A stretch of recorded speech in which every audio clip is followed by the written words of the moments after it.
So ayun mga kuys, magandang araw po sa inyong lahat. Meron tayo sa ating vlog for today. Meron tayong gagawin extra. Tinatawag nila dito sa Spain na mudanza. Ayun. Ang extra namin dito, ako pala, hindi naman lahat, pero ako ang extra ko is nagkakanta tayo yung nagmumove tayo ng mga gamit ng mga kapwa natin Pilipino na mga gustong maglipat ng one place to another ng mga gamit nila, ganun. Kasi dito meron minsan yung mag-uupa sila dito ng parang kotse, ganun, mas mamamahal sila.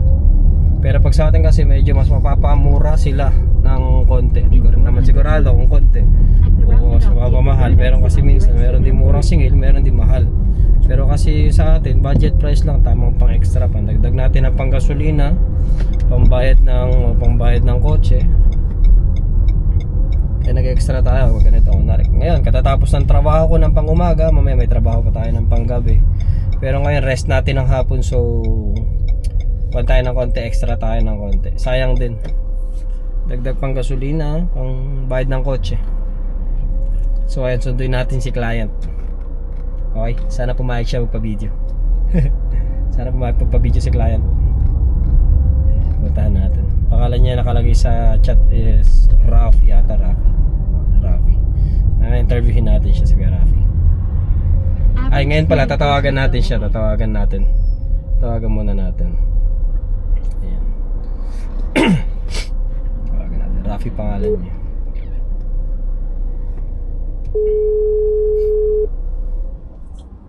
Hello, Kuya Rafi. Hola. Saan na kayo? Good afternoon, Kuya. Papunta na po ako. Exactly 5 estimated time po is 5:29. Nandiyan na po ako sa inyo, Kuya. Okay, sige kuya, baba ko na yung mga gamit. Kuya, ano po yung mga i-move natin? Sabi mo, mga maleta, no? Ano lang, maleta lang. Oo, maleta. Okay, sige, Kuya. Kasi hindi ko na tinanggal yung laman ng kotse kasi sabi mo yun lang naman yung i-move natin. Para kwan lang. Sige, Kuya. Isang malaki tapos formal dead lang. Sige. Kuya, naka-vlog pala ako kasi medyo nag-umpisa tayo ng vlogging dito sa Spain, ganun. Mamaya sama kita, okay lang ba? Sige, wala. Sige, Kuya. Salamat, Kuya. Thank you. See you, Rafi. Bye. So, ayun, pumayag si Kuya. Interview natin siya later. So, ayun, malapit na tayo sa bahay ni client. 1 minute na lang, doon na tayo sa kanila. 1 minute na tayo. 1 minute. Turn left on Calle de Argenta. Dito na ba? Nakalagay turn left, wala naman likuan dito. Sino ko liliko dito? Yun, may kante palang malit dun. May nakita. Nandito, yun ang problema. Mukhang walang parking si Kuya. Ay, Kuya, ba't walang parking dito? Anong number? 33. You've arrived at your destination. 35 to 35 32.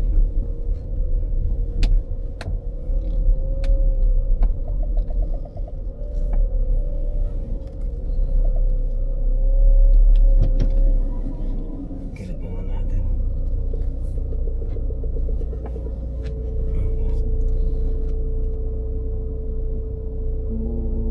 Oops. Kita din ang sagad. At daan na kalsada dito. Tagalan natin siya.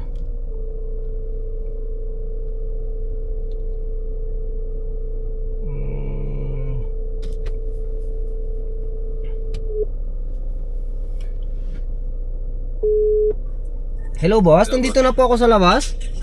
Sa labas? Opo. Wait na. Sige po. Kaya na si client. So, ayun. Tulungan na si client. Yung mga dadalhin niya sa maglilipat bahay siya. So, wait natin siya dito. Ayan.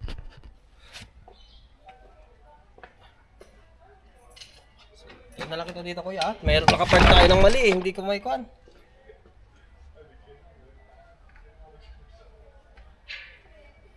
Ayan ang mga gamit si client. Ayusin na muna natin.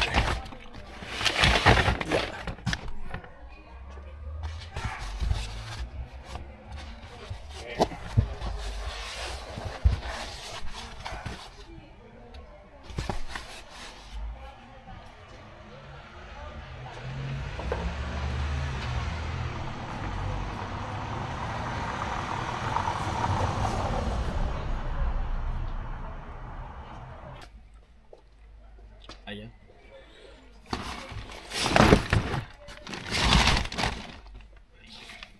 Ay, sa baba na lang kaya ito.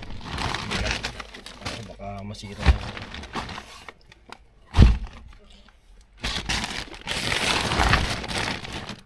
Ayan, okay na? Wala, meron pa kuya? Wala na? Ayos na. Okay na, tama.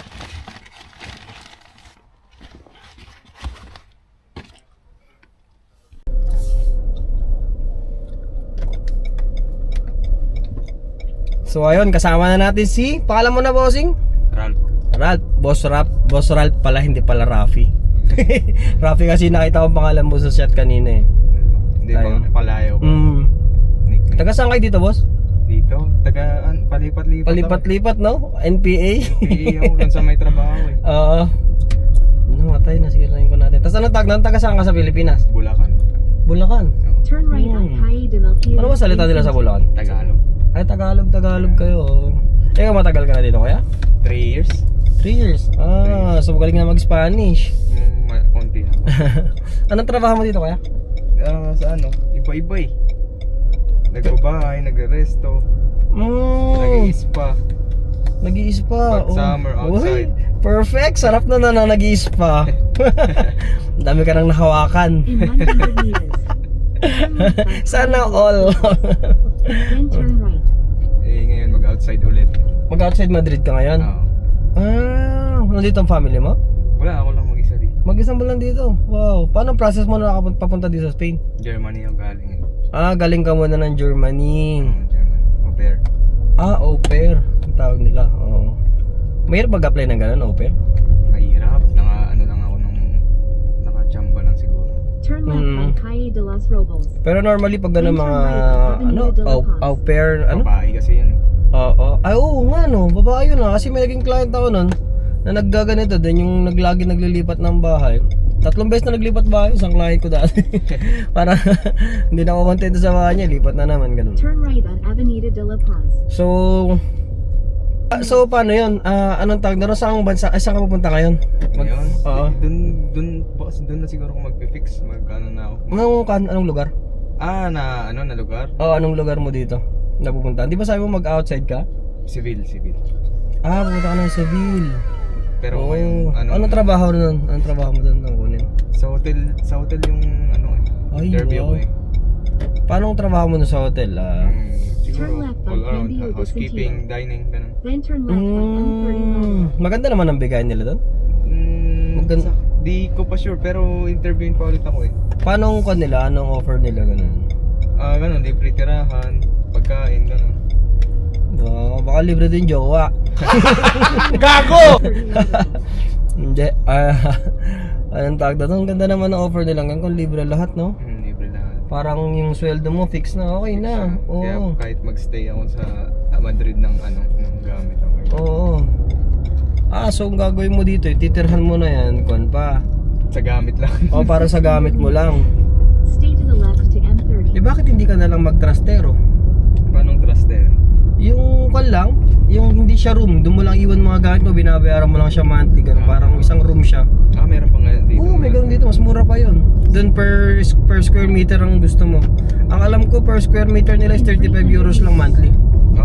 Hindi, need ko kasi tulugan eh. Need mo rin tulugan para Kasi on process yung arrival ko eh, so balik-balik ako. kailangan mo na yung padron din, ganun na. Oo, hindi, naka-uwi naman on process na. Parang papasok na lang.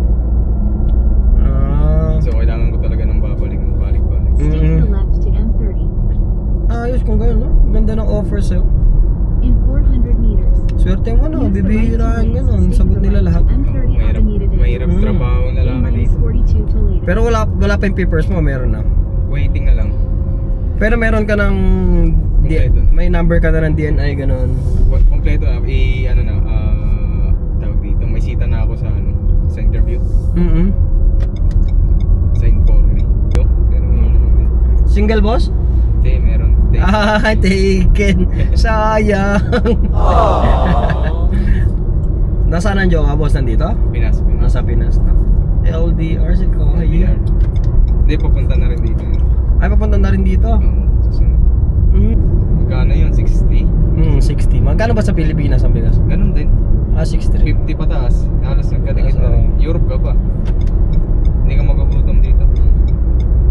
Kung marunong ka magtrabaho, hindi ka magugutom dito. Madiskarte ka sa buhay, hindi ka Napakamura ng bilihin. sumasabay naman sa sa sweldo natin, kaya okay naman kahit papaano. May trabaho kang isa, may raraos mo na yung pangkain mo. Extra. Pambayad ng bahay, ganyan. Dami rin kayo binabayaran dito, ano makakala nyo? Magkano na bahay ngayon? 1,000 pataas? 1,000 pataas, may 1,2 pa, ganun na mga bahay. Aparte pa yung bills. Wala pang bills doon, bahay pa lang yun. Para pag magbabayad ka pa ng bills, ubus ka na. Tapos, paano kung may anak ka pa? Yun, magmerak ka pa dito. Malaki sahod mo, malaki din gastos. Yun nga, hindi nila maintindihan. Sa mga hindi nakakaintindi minsan dyan, sa mga OFW. Sa mga OFW, minsan kahit sabihin mo malaki ang sweldo, malaki din naman ang gastos. Hindi naman porke malaki ang sweldo namin, wala na kaming ginagastos. Kunwari, marinig nyo, sweldo kami ng 100,000, 120,000. Hindi naman ibig sabihin doon, 120,000 amin na lahat. Kalahati doon. Kalahati gastos. So yun pa yun. Tapos magpapadala ka pa sa Pilipinas, di ba? Paano pag kuwan na? So ayun guys, doon muna na puputulin yung one. Basta ito, extra lang to, okay? See you again tomorrow. Bye! Kuya Rafi, shout out.